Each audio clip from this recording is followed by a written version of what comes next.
Like I said before, hello guys, welcome to All in Wrestling. This video tonight is about Monday Night Raw, what I just saw. And you know what? Before I even get into the segments, I'm just gonna tell you, Monday Night Raw was another all-time low. Why I say this is because the first match we get is a match between Aleister Black and Seth Rollins. Because after the stuff that happened at Extreme Rules yesterday, the horror show with the eye for an eye match, Seth Rollins literally beats him with a curb stomp to his face, breaks Aleister Black's arm, literally breaks his arm, and then after that, Angel Garza and the Street Profits have a tag team match, which I don't know where they're going with this, because like I said, guys, it was really good, but it was really crappy. And I feel bad for the Street Profits because they get to defend their titles, but they're not really defending them. They're not really going after the titles, which Zelina Vega should be. So everybody was saying, I think Randy Orton's going to make a new faction. I think it might happen. See, I'm not mad. See, I'm not even mad with the Shelton Benjamin thing. The Shelton Benjamin, he won the title from R-Truth. He's the new 24/7 champion, which doesn't make any kind of sense. All I'm gonna say this, guys, is look, I don't hate Shelton Benjamin, I don't hate R-Truth, I don't hate none of the guys that are on Raw, but this is what I'm talking about. You got dudes in there that are not even getting the push they deserve to get. We get another lackluster Raw show. The only good thing that happened is they're gonna rectify the title match that happened in the women's title match that happened at Extreme Rules that literally should have never happened because Sasha thought she won. And I'm glad Stephanie got involved this time and she actually did it and not playing an authority role like she did in 2013, 2014. And what I've learned from wrestling for the past 15 years is that it's completely getting more crappier, more hokey, and more goofy every year. And then we get a segment between Dolph Ziggler and Drew McIntyre asking for another title match next week on Raw, which he is going to tell him the stipulation to. See, this is why I didn't like Raw. I give Raw a D. Because you know what, guys? I'm not mad at Sultan Benjamin. I'm not mad at the segments we had or the 6-man tag team match we had. I'm not mad about that. What I'm mad about is the fact they literally lied and said, yo, it's gonna be a horror show. It's gonna be this. It's gonna be that. No! It wasn't anything. It was literally a lie. They literally just said, because you know what? How come he's so good, but they're not going to use him? He's so good with Angel Garza and Zelina Vega. They could make their own faction without even trying. And they're not even taking that idea. They're not even going with that idea. You're going to hook up Randy Orton to give that dude another push, and he's getting a massive push because of Randy and Ric Flair. That's the only reason.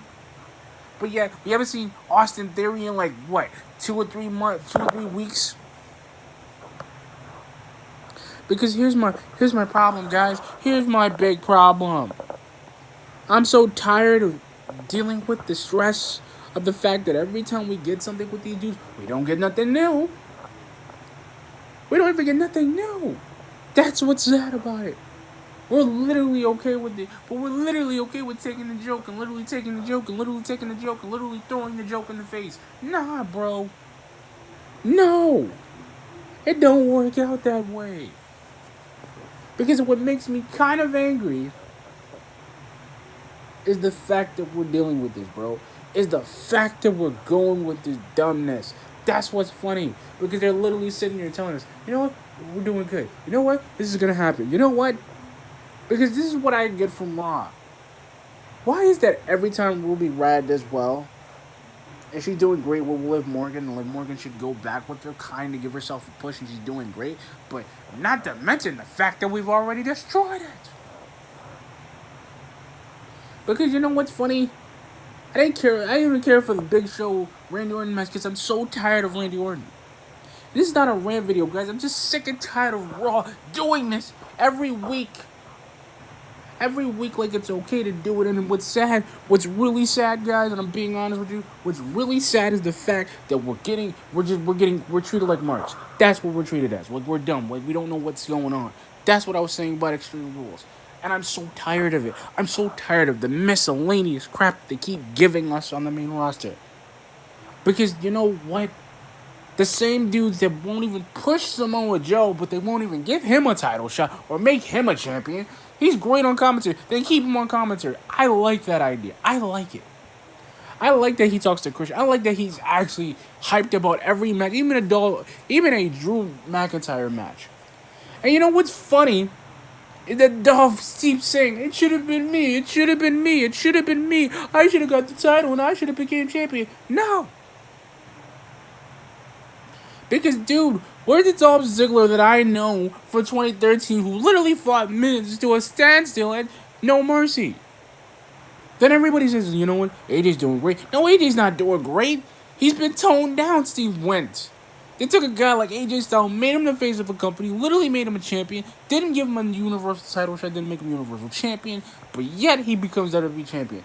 Yet since John Cena left, and nobody knows if John Cena is ever coming back, Big Show won't retire because he loves making money and he loves fighting and he loves wrestling. That's his thing. And I get why Randy wants to take him out now because he wants to be the Legend Killer again. But the sad part is why.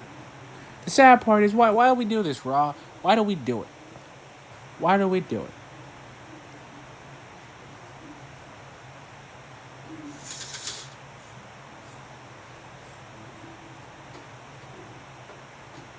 Why do we even do it? That's what angers me. Why do we do it? Why do we keep doing it week after week, month after month, pay-per-view after pay-per-view? Because they're not giving anybody a chance. They're not even giving Mustafa Ali. And that dude disappeared, what, a month, like 5 months ago. And somehow he shows up. Drew Gulak, the guy they fired, they were going to release, comes back. And I'm really kind of sad, guys, because you know what? Raw should have been better. They should have had a women's title match tonight instead of next week. They should have did that right then and there. And they had the time to do it. I don't know who's running the show up there. I don't know if they even have a permanent general manager for the women's side and even for the men's division. And I'm mad because you know what? Why is it that I get Asuka, right, and I get Bayley, right, and I get all these other women, Bayley, and then we get Sasha Banks, we get everybody. But the sad part is, the real sad part is that they don't even get it. They don't even get the fact that they got this dude. They literally have a dude on the back of their mind. They literally have a guy that can do everything in the freaking possible realm of the WWE. And they don't use him. They don't never use it. They use Apollo Crews. They make him a star. Finally. Then you want to use Shelton Benjamin, the guy you've been keeping for the last 12 or 15 years. You have him. And when that's the thing, when they teased him coming back, and I said, you know what, maybe it'll be different for Shelton Benjamin. Maybe he will actually do better than he did in the Ruthless Aggression era with Team Angle and Charlie Haas. Maybe he'll do better. Maybe they'll give him a shot. What did they do? Nothing. See, this is why I get angry, guys. This is why I get angry with Monday Night Raw every time. I'm so disgusted with Monday Night Raw tonight, guys, because the segments weren't worth it. They didn't even do, like, they had one promo. You got MVP running around like thinking he's the United States champion. You got him running around. You got Bobby running around with him. You got Bobby. He's trying to recruit Alexander. He's still trying to recruit people. And the funny thing is, he got the biggest star, but he won't make him a champion, though. He won't make him a champion. He won't make that dude a champion. That's how scary it is. How is Nikki Cross doing better? How is Nikki and Alexa doing good? How is Braun doing good? How is the dudes on SmackDown doing better than they do? That's the sad part. They didn't even get no call-ups yet. And Bianca Belair should be the women's champion right now. She should be having matches too. Just like Shayna Baszler should be having them. But we're never going to get that point with her. Because you know why we're never going to get it? Because they're only going to give it when Asuka actually gets a challenge out of it. So when Sasha finally loses again, and when she's tired of getting butt whooped, then they're going to put her in a situation with Shayna Baszler so she can get her arm ripped off by Shayna Baszler so Shayna Baszler can dominate. But you know what? I'm not even mad with the reality that Vince doesn't know. I'm not even mad they don't know what they want to do with their talent. I'm not mad they don't know what they want to give their guys, because you know what's sad about this Raw review, guys, was what was sad about the whole thing about Raw, but it was disappointing. It was the same kitty segments they've been doing. The Viking Raiders haven't even gotten a chance to get a title shot. The Street Profits haven't defended those titles, and I'm really kind of mad they're not even vacating those dudes, and they should have been sent back to NXT. Because at least on NXT they were defending the belts and they were fighting them and they were having belts and they were winning. They were going to NXT UK. They were doing something. They were doing something. I can forgive them for that. I like the Street Profits. They're great dudes. I like them. But I'm tired of my guys who come from NXT who are expecting to do great and they don't know what they're doing with them because they don't know how to book them. And it's really kind of sad because they want to get Roman back, but what's gonna end up happening with Roman coming back? This is gonna be the big dog trying to run the show on SmackDown again. It's always another disappointment on top of another disappointment, and because every time we think we're getting somewhere, we don't. Kevin Owens does great. He does great with Seth. He does great work with him. They have great matches. They do great. But Angel Garza and freaking Andrade are not doing nothing. They're just hanging around in the shadows. And Zelina's not even trying to get them title shots. I would have, if you're a manager, right? You got Paul, like this thing. Paul Heyman had so many Paul Heyman guys from literally everybody, from Big Show to Brock to Heidenreich to all these dudes he had in the Ruthless Aggression era. He had them. That was the sad part. He literally knew what he was doing with them. He knew what he was doing with Brock. That's why he made him a champion, made him big, and made him whoop so much butt with The Rock when he was only 25. And that's the sad part, bro. Them dudes don't do nothing. They don't do nothing. And it's really sad because the same dudes, the same brand that Triple H has built, Shawn Michaels built, The Rock built, Stone Cold built, Mankind, Mick Foley, Cactus Jack, Tech Dude Love, the Nation of Domination, Mark Henry, Godfather, Hulk Hogan, Bret Hart, every wrestling legend that's walked through that ring, Stone Cold, literally Stone Cold, Stan Stasiak, Shelton Benjamin, literally Charlie Haas, literally Carlito, literally him, Chris Jericho, Eric Bischoff, all these dudes that showed up in Raw to make it, even Goldberg. And they will never give Goldberg the props that dude actually knew what he was doing on Raw. He was the most dominant dude on WWE. And they made him a star. And they made that dude such a beast when he was... I mean, same thing with Scott Steiner coming in. Scott Steiner would have came in and ripped if he knew what he was doing. That's the point. We had Booker T running the show. We had Booker T. We literally had Booker T. We had Evolution running the show when the Ruthless Aggression. That made the Ruthless Aggression era. Even with John Cena. And we had John Cena on SmackDown taking JBL to his limit. Literally taking him to his limit. Had The Undertaker running the show. Had Randy Orton running the show. Had Randy Orton literally become a champion in a year. And you had Rob Van Dam ripping that. You had dudes like him.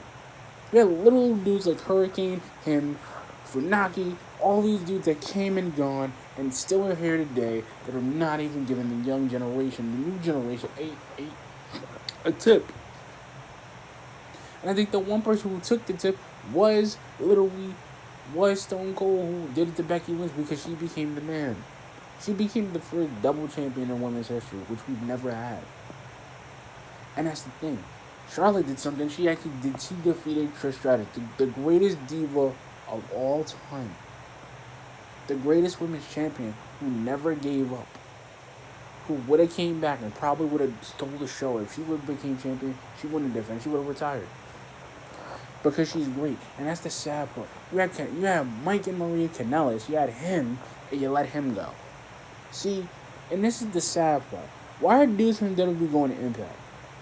Why isn't Rob Van Dam, the dude who's a hardcore legend, a WWE legend right now, is an Impact still wrestling his butt off? But you know what?